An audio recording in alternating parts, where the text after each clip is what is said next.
Motivation for when you've lost your job. Motivation for hard times.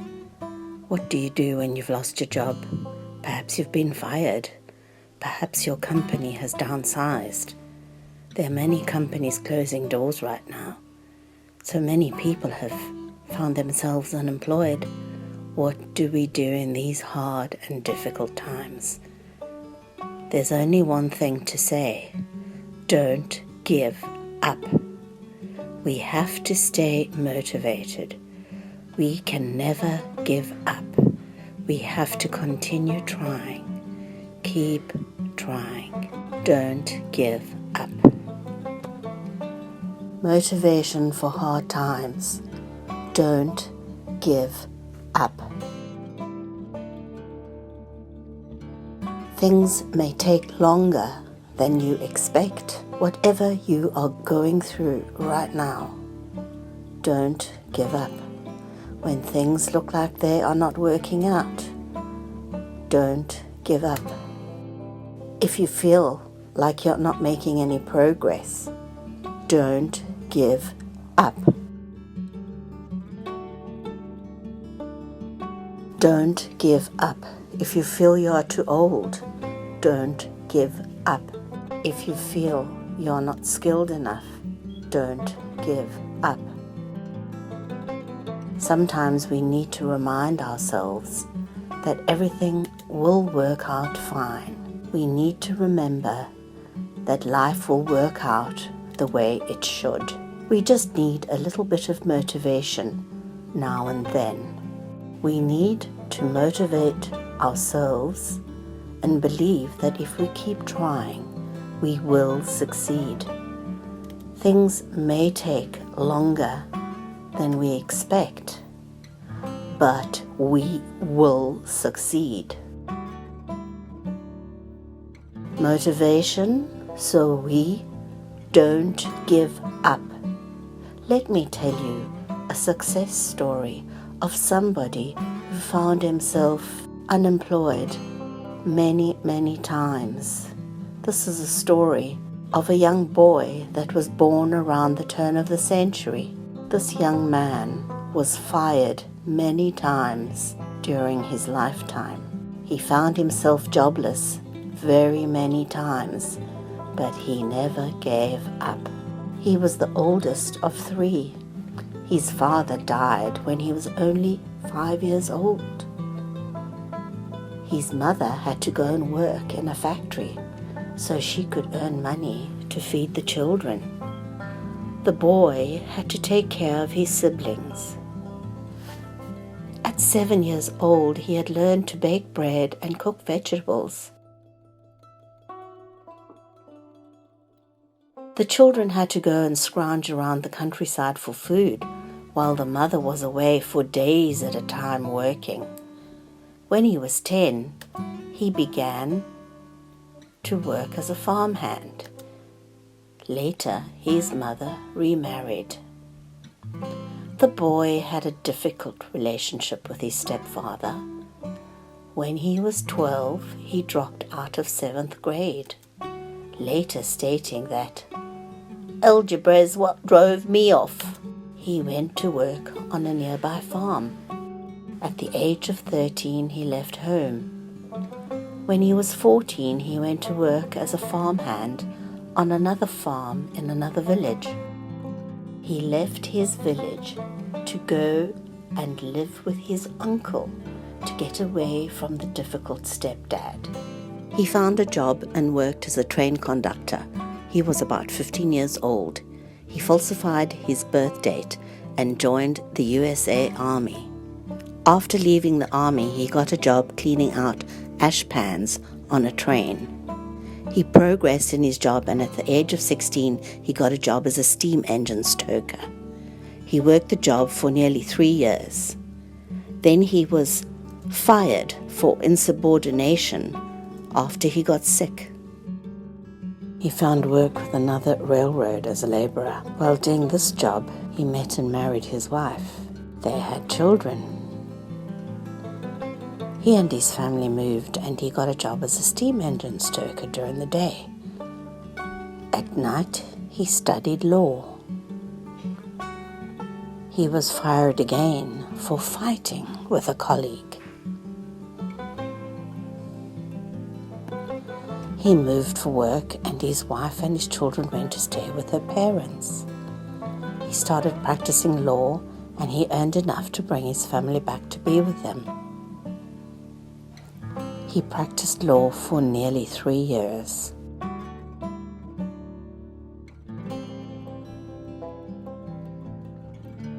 His legal career ended when he had a courtroom brawl with his client. This ruined his reputation as a lawyer. He was forced to move back and live with his mother. He once again became a laborer on the railroads.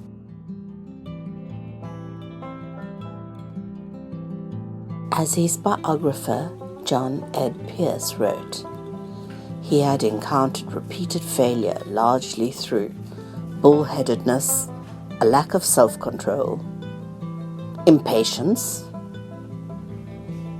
and a self-righteous lack of diplomacy.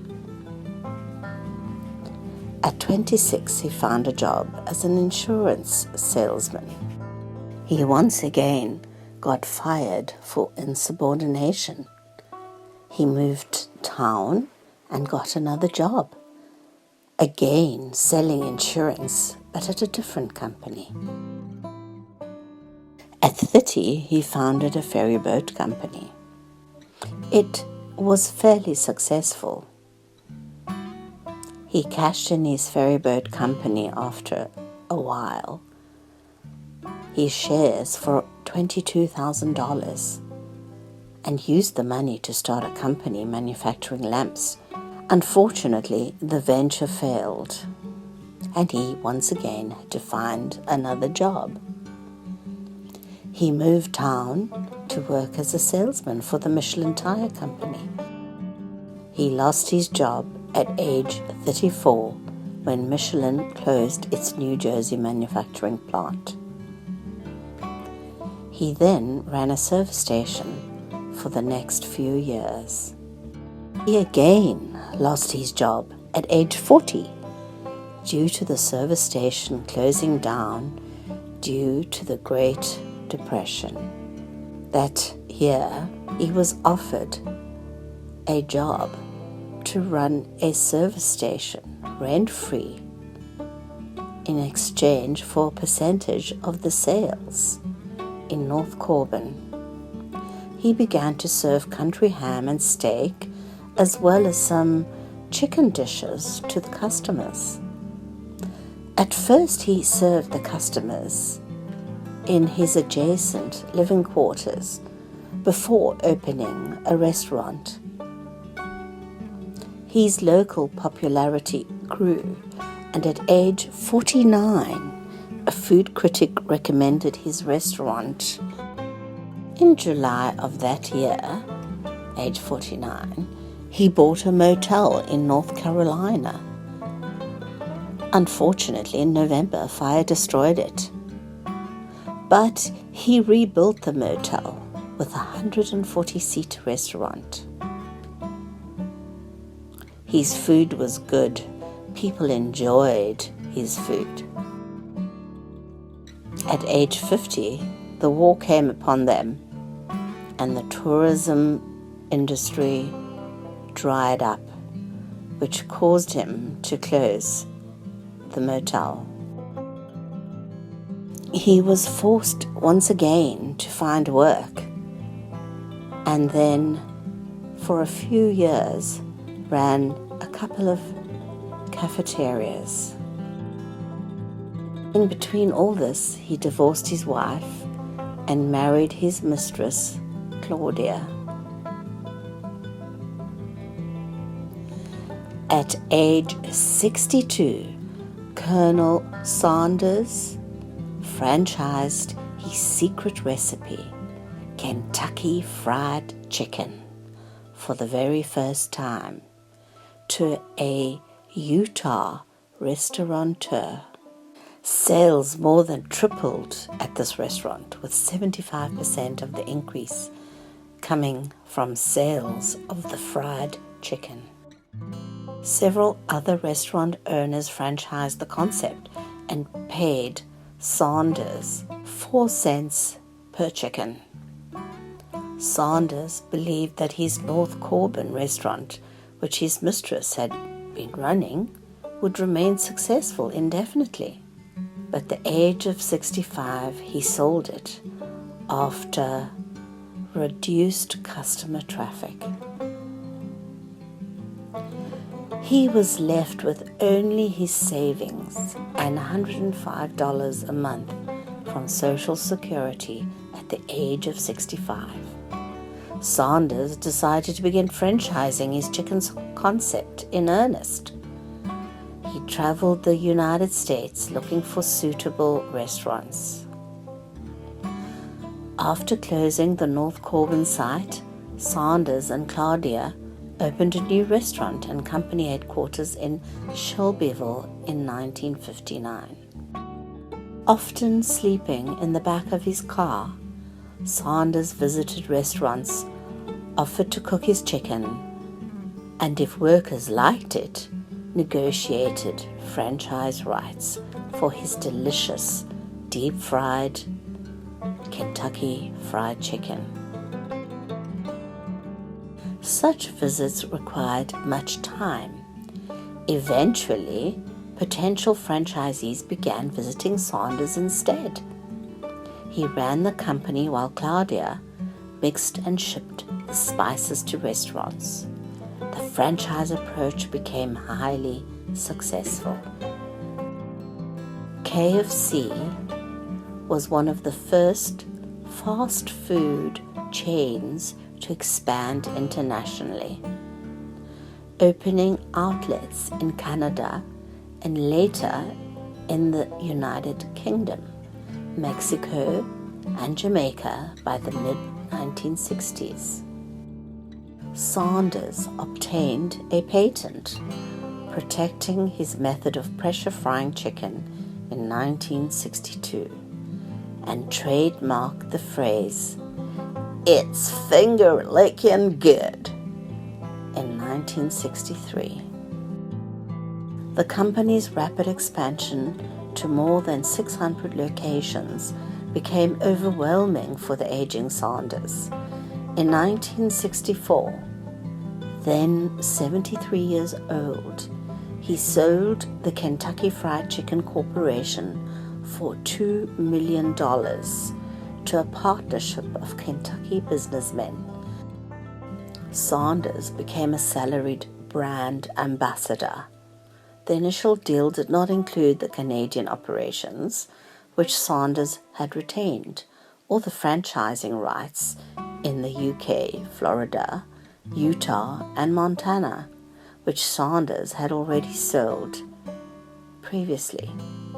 In 1965, Sanders, now 75, moved to Ontario to oversee his Canadian franchises and continued to collect franchise and appearance fees both in Canada and in the United States.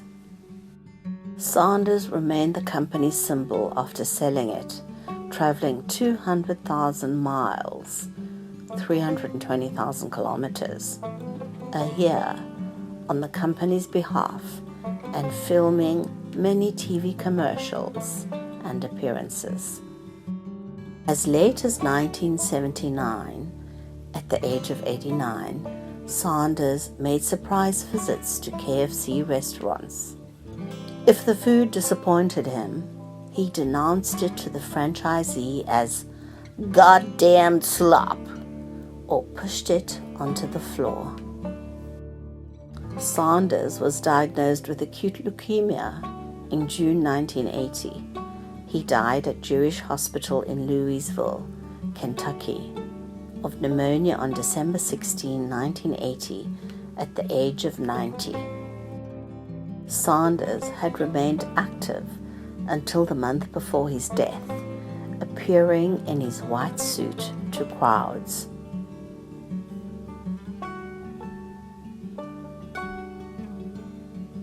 After being recommissioned as a Kentucky colonel in 1950 by the governor, Sanders began to dress the part growing a goatee and wearing a black frock coat, later switching to a white suit, a string tie, and referring to himself as Colonel.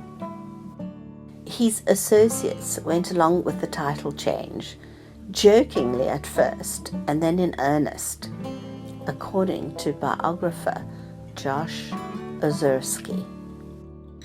He never wore anything else in public during the last 20 years of his life, using a heavy wool suit in the winter and a light cotton suit in the summer. He bleached his moustache and goatee to match his white hair. John Y. Brown Jr. remembered Sanders as a brilliant man with a gourmet flair for food, a visionary and a great motivator, with the style of a showman and the disciplines of a Vince Lombardi.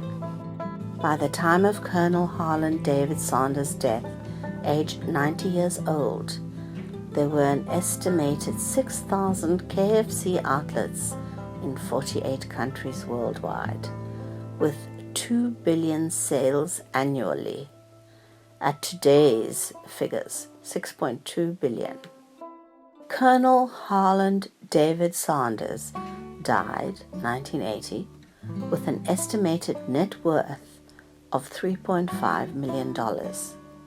His company, Kentucky Fried Chicken, had an estimated net worth of $15 billion as of 2013. What a wonderful example of somebody who never gave up. What an amazing example of somebody who continued to keep trying, even although he'd been fired and lost his job many times over. And even at an old age, he still managed to keep trying. And he followed his passion. There is something we can learn from this. Don't give up. We have to keep trying.